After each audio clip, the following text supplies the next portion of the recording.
Malam itu terasa begitu sunyi seolah angin pun enggan berembus. Di sebuah rumah sederhana yang penuh dengan jamaah, suasana berubah mencekam. Ustadz Danu duduk bersila di tengah ruangan, wajahnya penuh ketenangan.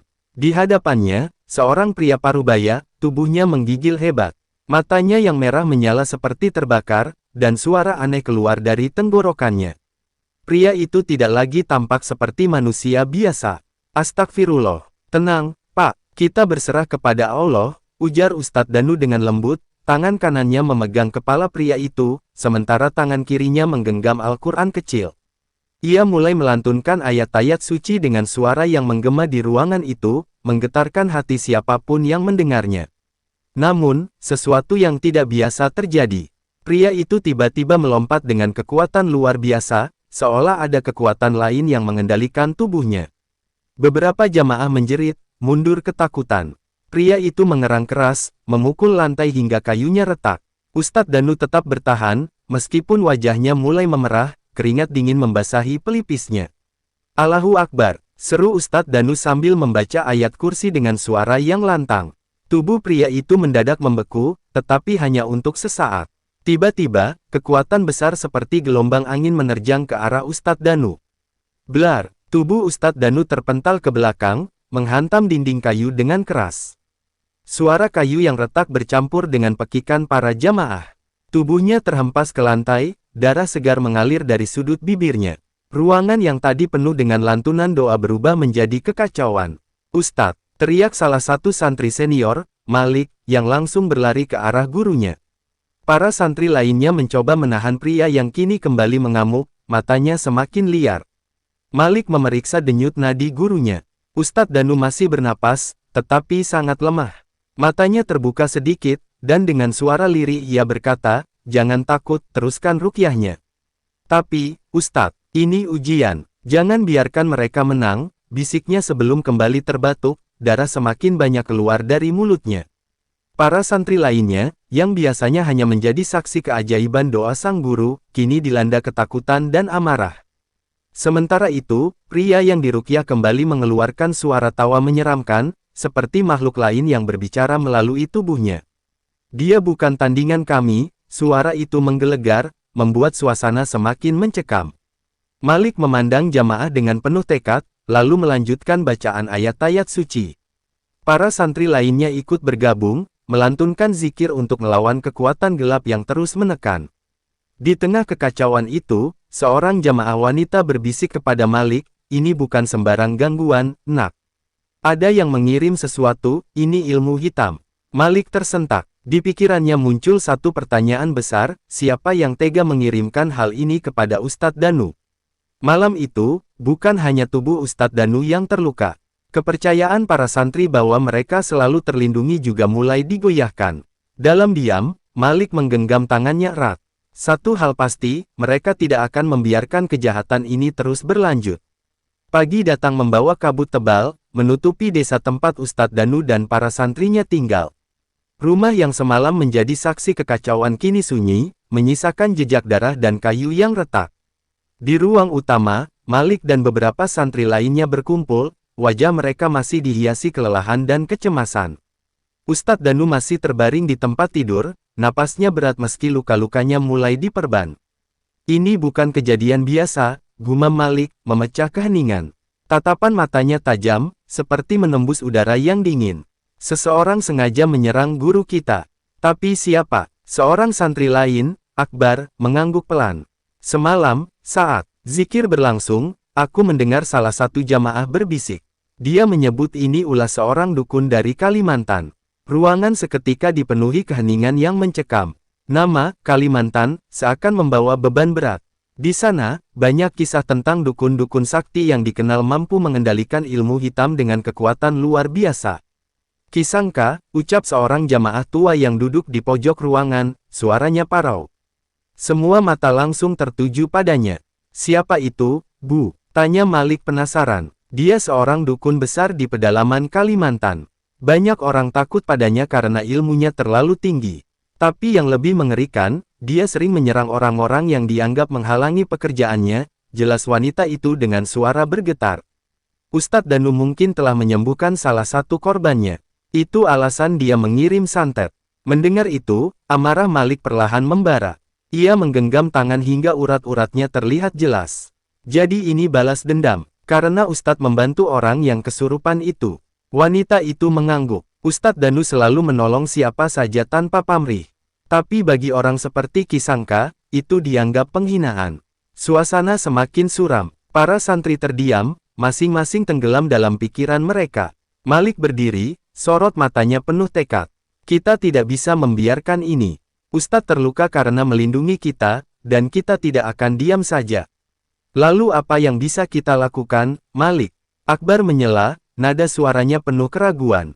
Kita hanya santri, ilmu kita belum seberapa dibandingkan dengan Kisangka. Kalau kita melawan, bisa-bisa kita semua tewas. Malik menatap Akbar, lalu beralih pada para santri lainnya. Aku tidak bicara soal melawan dengan kekerasan. Tapi kita harus mencari tahu lebih jauh tentang Kisangka. Apa motivasinya, bagaimana cara menghentikannya. Jika perlu, kita datangi dia. Pernyataan itu membuat beberapa santri saling bertukar pandang. Mereka tahu Malik adalah santri yang paling setia pada Ustadz Danu. Tapi ide itu terdengar terlalu berbahaya. Malik, suara lemah dari sudut ruangan membuat semuanya tersentak. Ustadz Danu, yang semula tak sadarkan diri, perlahan membuka matanya. Meski tampak lemah, ada ketenangan dalam sorot matanya. Apa yang kau pikirkan, nak? Malik berlutut di samping tempat tidur sang guru, suaranya bergetar. Kami tidak rela, Ustadz. Anda terluka karena melindungi kami. Jika ini ulah Kisangka, kami harus menghentikannya. Ustadz Danu tersenyum tipis, tetapi ada kesedihan di matanya. Dendam, meski berbalut niat baik, tetaplah jalan yang berbahaya.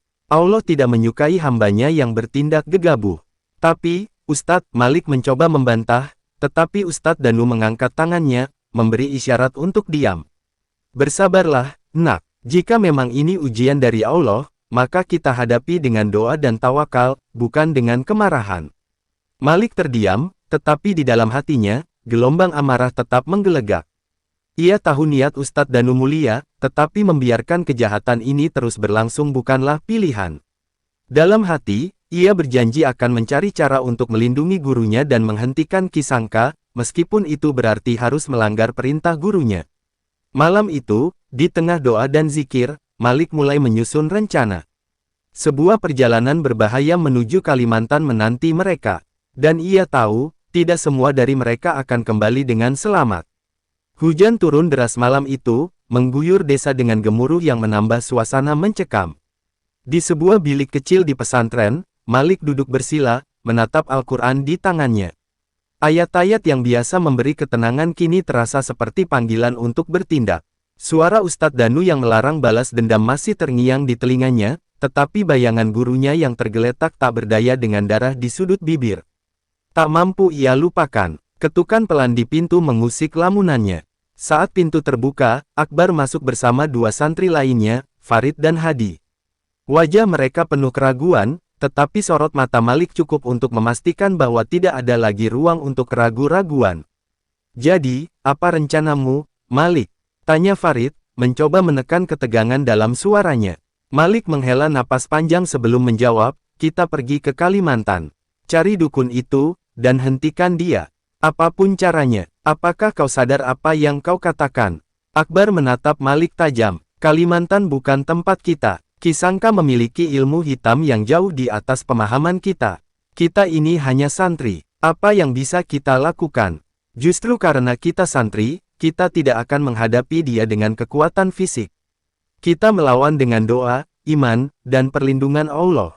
Jika kita takut sebelum berjuang, lalu siapa yang akan melindungi Ustadz? Siapa yang akan melindungi umat dari kejahatannya? Jawab Malik, suaranya tegas, meski gemetar di ujung. Keheningan menyelimuti ruangan. Hadi akhirnya angkat bicara, suaranya pelan namun penuh keyakinan.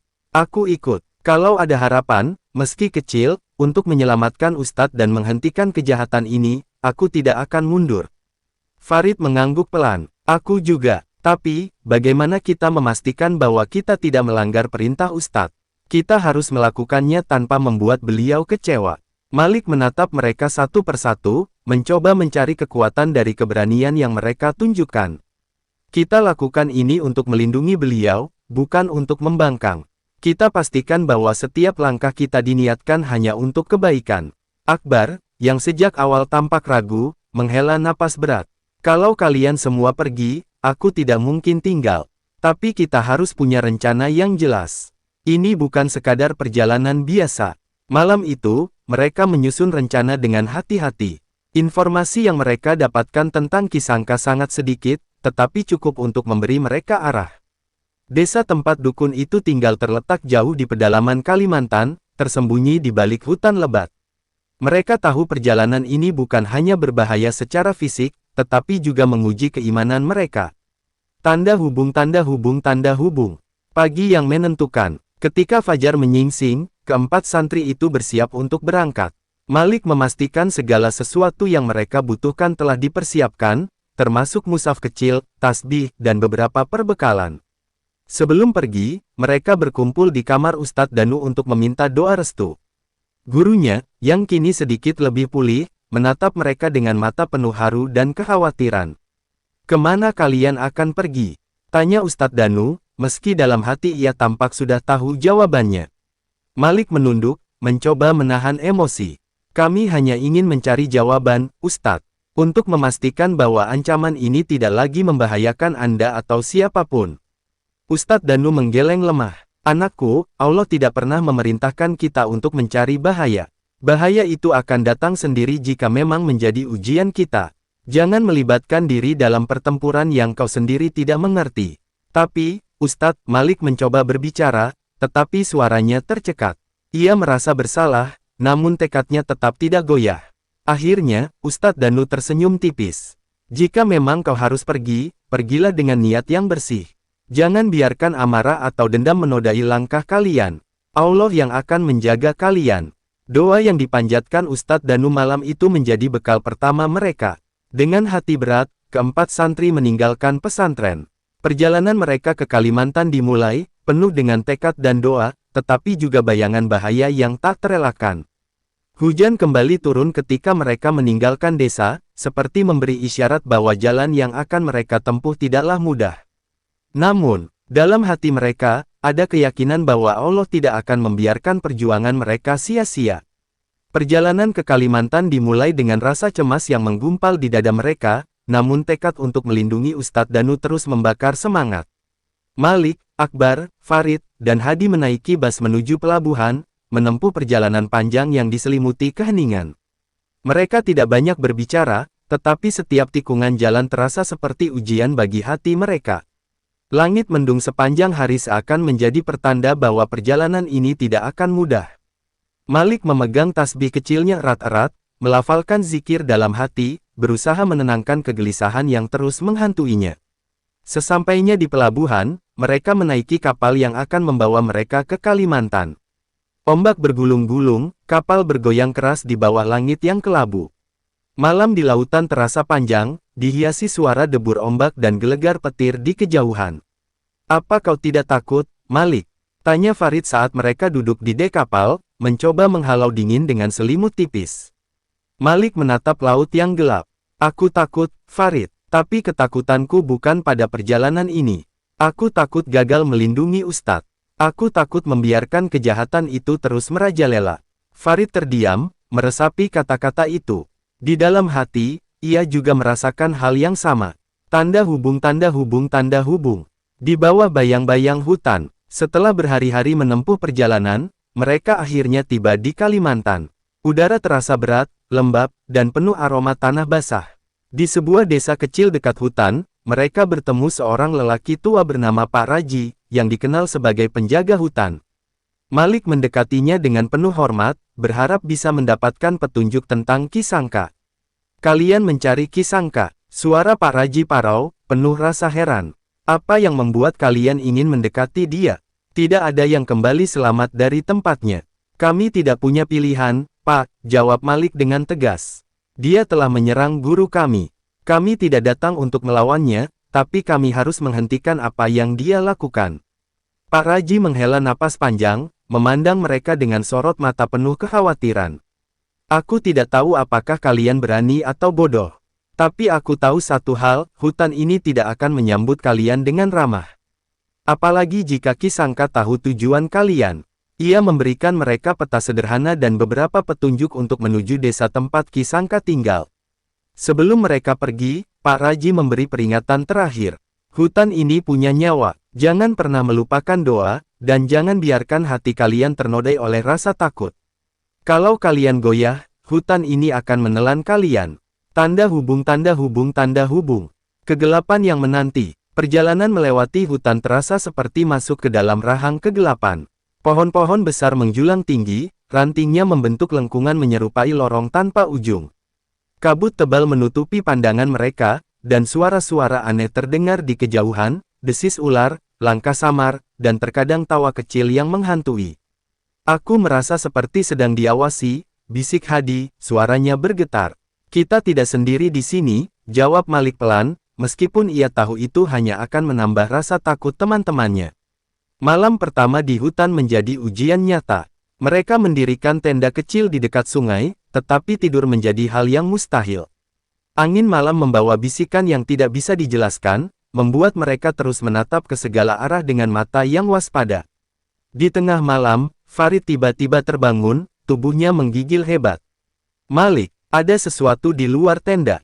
Serunya panik. Malik segera keluar dengan membawa senter kecil, diikuti oleh Akbar dan Hadi. Namun, yang mereka temukan hanyalah jejak kaki besar di tanah, terlalu besar untuk ukuran manusia. Ini bukan hanya perjalanan fisik, gumam Malik. Menenangkan dirinya, ini ujian keimanan. Jangan panik, tetap baca doa. Mereka kembali ke tenda, tetapi malam itu tidak ada yang bisa memejamkan mata. Dalam diam, mereka semua mulai merasakan bahwa kekuatan gelap yang melindungi Kisangka lebih nyata dari yang mereka bayangkan. Tanda hubung tanda hubung tanda hubung. Pertemuan dengan penjaga tua. Keesokan harinya, mereka melanjutkan perjalanan.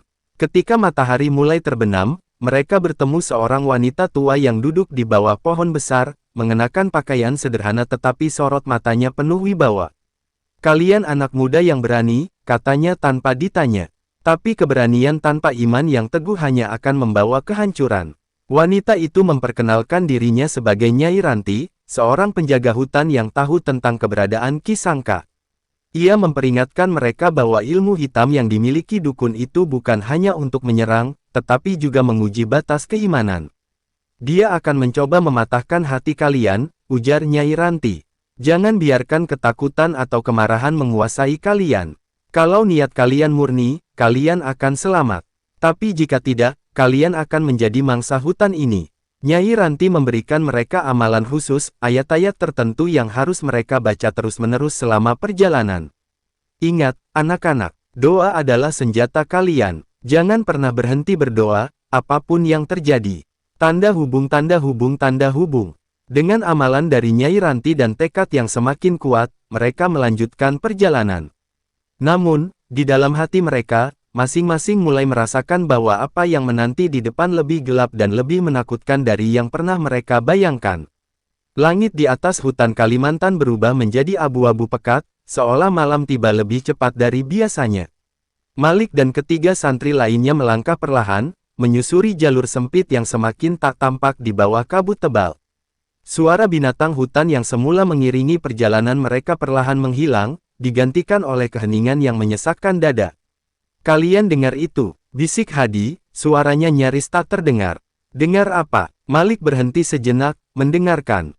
Hening. Namun, beberapa detik kemudian, terdengar suara langkah kaki, pelan, terputus-putus, tetapi terasa begitu dekat.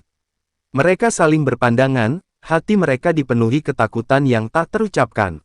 Ayo, teruskan perjalanan. Jangan berhenti berdoa, ujar Malik, mencoba menjaga keberanian di depan teman-temannya.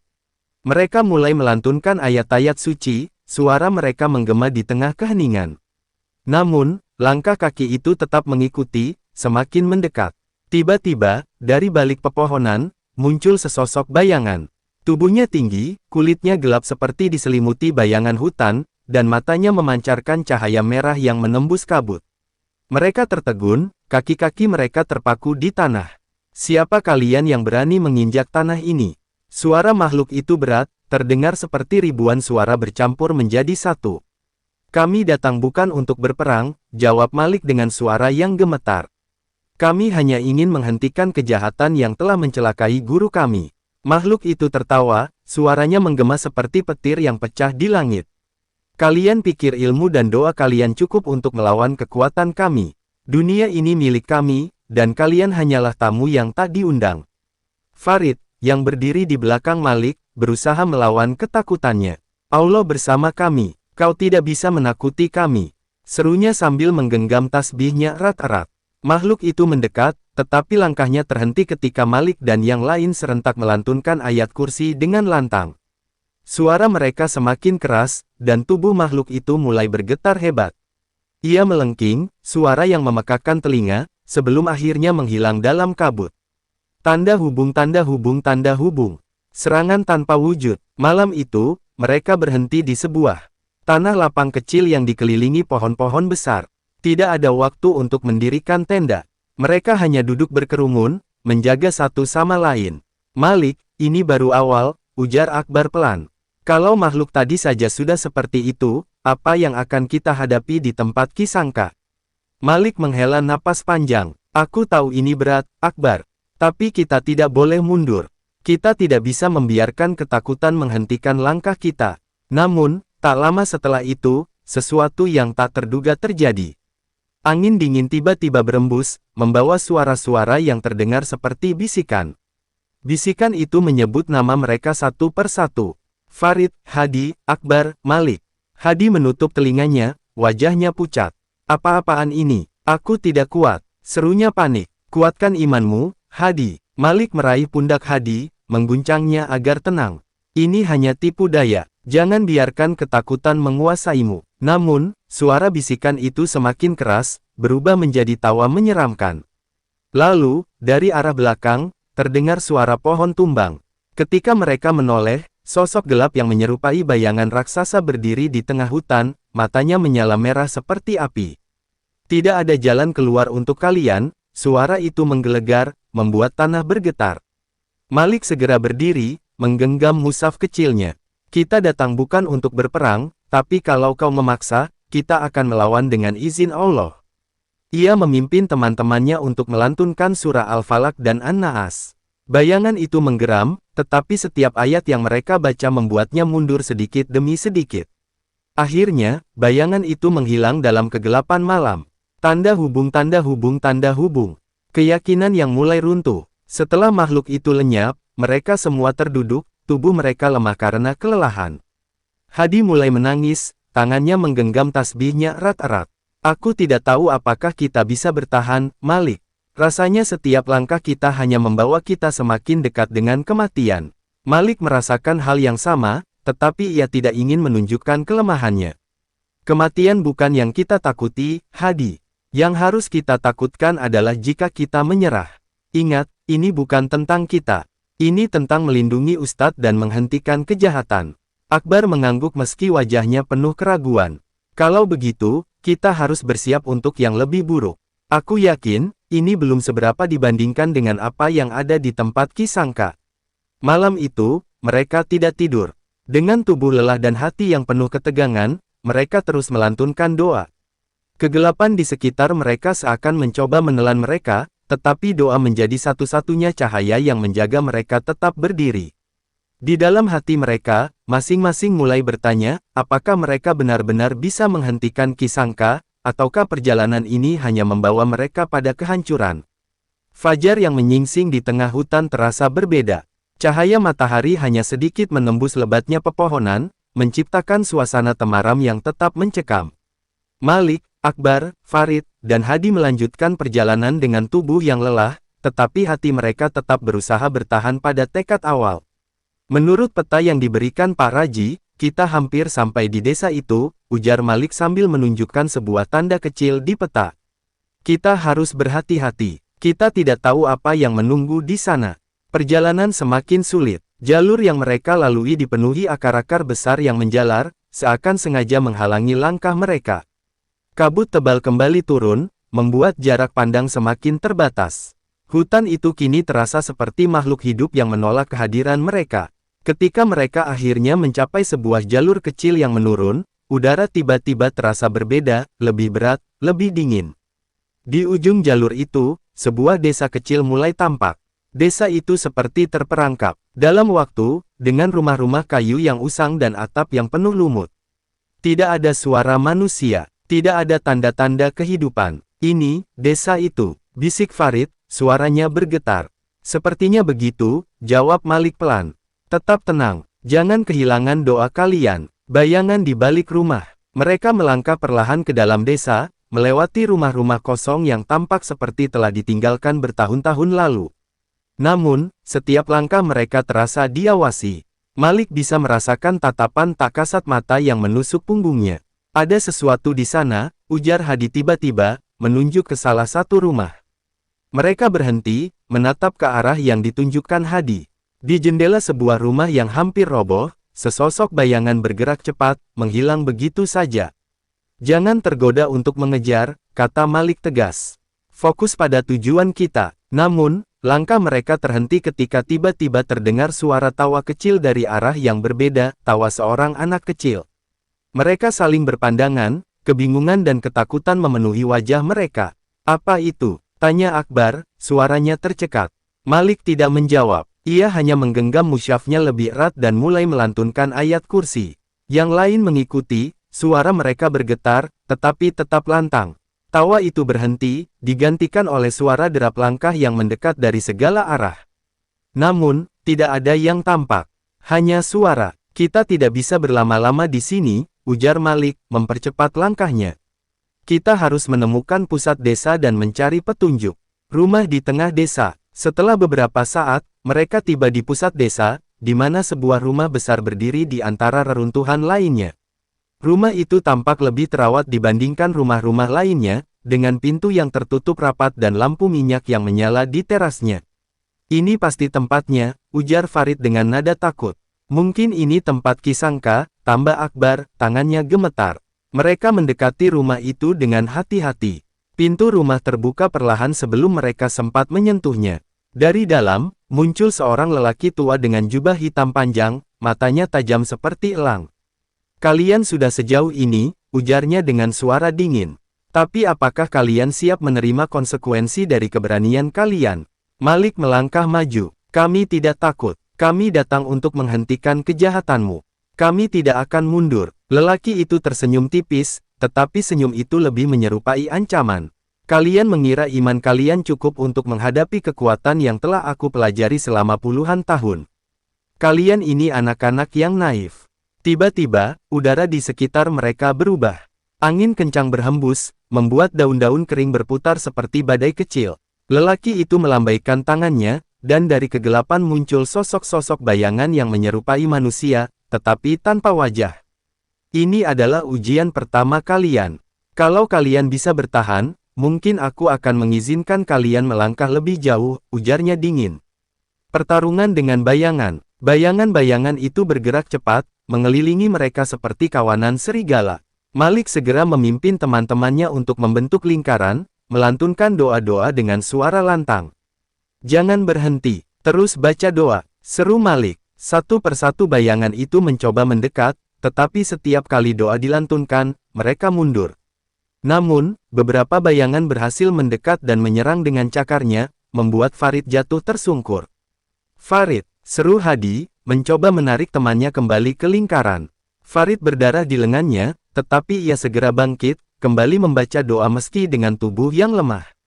Malik melihat ini sebagai pengingat bahwa mereka tidak boleh lengah, bahkan sedetik pun. Dengan doa-doa yang semakin lantang, bayangan-bayangan itu akhirnya lenyap, meninggalkan keheningan yang mengerikan. Lelaki berjubah hitam itu berdiri di teras rumah, memandang mereka dengan sorot mata dingin. Kalian lebih kuat dari yang aku duga, ujarnya sambil tersenyum tipis. Tapi ini baru permulaan. Ia berbalik, masuk ke dalam rumah, meninggalkan mereka yang terengah-engah, tetapi masih berdiri tegak. Malik menatap teman-temannya, melihat luka di tubuh mereka tetapi juga keberanian di mata mereka. Kita harus masuk, ujar Malik tegas. Ini saatnya kita menghadapi Kisangka. Mereka mengangguk serentak, meski dalam hati, mereka tahu bahwa apa yang ada di dalam rumah itu akan menjadi ujian terbesar mereka.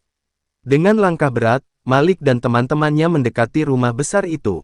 Pintu yang tadi terbuka perlahan menutup dengan suara berderit seperti jeritan. Malik menarik napas dalam, merapikan mushaf kecil di genggamannya, lalu mengetuk pintu sekali lagi. Tak ada jawaban, tetapi tiba-tiba pintu terbuka sendiri, memperlihatkan ruangan gelap yang hanya diterangi oleh nyala lilin di beberapa sudut. Udara di dalam terasa lebih dingin, membuat mereka menggigil meski keringat dingin mengalir di wajah. "Bersiaplah untuk apapun," ujar Malik pelan, langkahnya mantap meski hatinya dipenuhi ketegangan. Mereka masuk ke dalam rumah itu, dan pintu di belakang mereka menutup dengan keras. Farid melompat kaget, menggenggam tasbihnya erat-erat. "Tenang," kata Malik, mencoba menenangkan mereka. "Tetap baca doa, jangan biarkan rasa takut menguasai kalian." Ruang pertemuan yang mencekam. Mereka menyusuri lorong panjang yang seakan tak berujung. Dinding-dinding kayu di sekitarnya dipenuhi simbol-simbol aneh yang tak mereka pahami. Bau dupa yang menyengat semakin memenuhi udara, membuat mereka merasa mual. Di ujung lorong, mereka tiba di sebuah ruangan besar. Di tengah ruangan itu, duduklah seorang lelaki tua berjubah hitam yang sebelumnya mereka temui. Lelaki itu duduk bersila di atas tikar lusuh, dengan sebuah tongkat kayu di tangannya. Di belakangnya, tergantung kain hitam besar dengan simbol misterius yang terasa menekan jiwa mereka. "Selamat datang, anak-anak," ujarnya dingin, tanpa sedikit pun emosi di wajahnya. "Kalian benar-benar berani datang sejauh ini." Malik melangkah maju, meskipun tubuhnya gemetar. "Kami datang untuk menghentikan kejahatanmu. Cukup sudah kau mencelakai guru kami dan banyak orang lainnya." Lelaki itu tertawa kecil, tetapi tawa itu dipenuhi sinisme. "Menghentikan aku? Kalian tidak tahu apa yang sedang kalian hadapi." Ia mengangkat tongkatnya, dan lantai di bawah mereka mulai bergetar.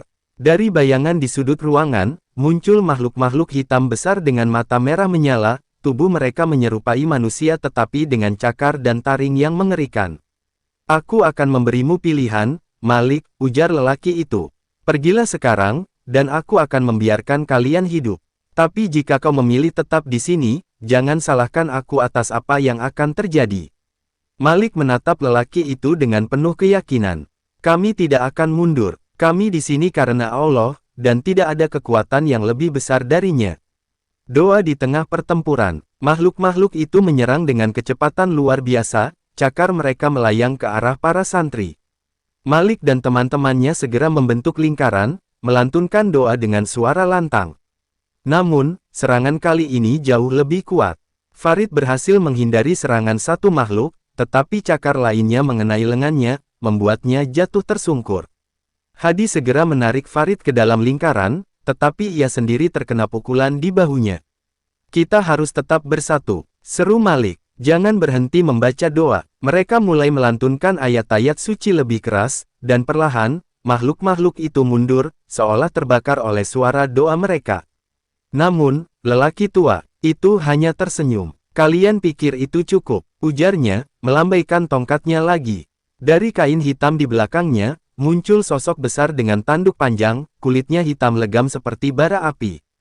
Mata sosok itu memancarkan cahaya merah menyala, dan kehadirannya membuat udara di ruangan semakin menekan.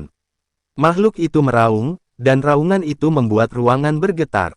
Malik merasa tubuhnya melemah, tetapi ia menolak untuk menyerah. "Kita harus melawan, dengan iman yang lebih kuat," serunya. Mereka melantunkan ayat kursi dengan seluruh kekuatan yang tersisa.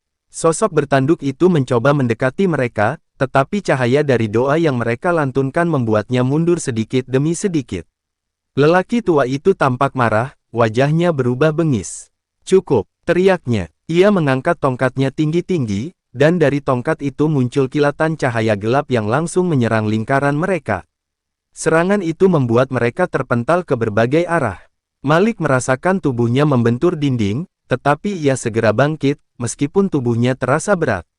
"Kita tidak boleh menyerah," serunya dengan suara parau. "Allah bersama kita." Cahaya iman. Malik berdiri di tengah ruangan, mengangkat mushaf kecilnya ke udara. Dengan seluruh kekuatan yang tersisa, ia mulai melantunkan ayat-ayat suci, suaranya menggema di seluruh ruangan. Akbar, Farid, dan Hadi segera bergabung, meskipun tubuh mereka penuh luka. Perlahan, ruangan itu mulai dipenuhi oleh cahaya putih yang terang. Makhluk-makhluk hitam itu melolong kesakitan, lalu menghilang satu per satu. Sosok bertanduk itu meraung terakhir kali sebelum lenyap ke dalam kegelapan. Lelaki tua itu mundur, wajahnya penuh kemarahan. Kalian pikir ini sudah selesai? Kalian tidak akan pernah bisa menghancurkan aku. Namun, cahaya dari doa mereka semakin terang, membakar simbol-simbol di dinding dan kain hitam di belakang lelaki itu. Tongkatnya jatuh ke lantai, retak, lalu pecah menjadi serpihan kecil. Lelaki itu menjerit, tubuhnya jatuh terduduk di atas tikar. Malik mendekatinya dengan langkah tegas, meskipun tubuhnya penuh luka. Ini bukan kekuatan kami, ini adalah kekuatan Allah, dan kejahatanmu akan berhenti di sini. Lelaki itu menatap Malik dengan tatapan penuh kebencian sebelum akhirnya jatuh pingsan. Rumah itu mulai bergetar, seolah akan runtuh. Kita harus keluar sekarang, seru Akbar. Mereka segera berlari keluar dari rumah itu, dan tepat ketika mereka berhasil keluar, rumah itu runtuh menjadi puing-puing, meninggalkan mereka terengah-engah tetapi selamat. Malam itu, di bawah langit yang kembali terang, mereka bersujud, mengucap syukur kepada Allah atas perlindungannya. Namun, dalam hati mereka, mereka tahu perjalanan ini telah mengubah mereka selamanya. Udara pagi di desa terlarang terasa lebih ringan, seolah kegelapan yang menyelimuti tempat itu telah lenyap bersama runtuhnya rumah Kisangka. Malik, Akbar, Farid, dan Hadi duduk di tengah reruntuhan desa, tubuh mereka lemah tetapi hati mereka terasa lega. Cahaya matahari yang hangat menembus pepohonan, menerangi wajah-wajah mereka yang penuh luka tetapi syarat dengan keteguhan. Apakah ini sudah berakhir? Bisik Farid, suaranya hampir tak terdengar. Malik mengangguk pelan. Dengan izin Allah, kejahatan itu telah dihentikan. Tapi perjalanan kita belum selesai. Kita harus kembali dan memastikan Ustadz Danu pulih sepenuhnya. Namun, sebelum mereka sempat melangkah, terdengar suara lirih dari arah reruntuhan. Mereka berbalik, melihat seorang lelaki tua terbaring di antara puing-puing, tubuhnya lemah, wajahnya tak lagi dipenuhi kebencian. Itu, Kisangka, tanya Hadi dengan nada tak percaya. Malik mendekati lelaki itu dengan hati-hati. Wajah lelaki itu yang sebelumnya terlihat angkuh kini tampak rapuh. Matanya menatap Malik dengan sorot yang berbeda, bukan kebencian, tetapi penyesalan. Kenapa kalian tidak membunuhku? Suaranya bergetar. Kalian punya kesempatan. Setelah semua yang kulakukan, kalian bisa saja menghancurkanku. Malik berlutut di sampingnya, menatapnya dengan penuh empati. Kami tidak datang untuk membalas dendam, Ki. Kami datang untuk menghentikan kejahatan. Hidup dan mati seseorang ada di tangan Allah, bukan di tangan kami. Air mata mengalir di pipi lelaki tua itu. Ia terdiam, tubuhnya gemetar.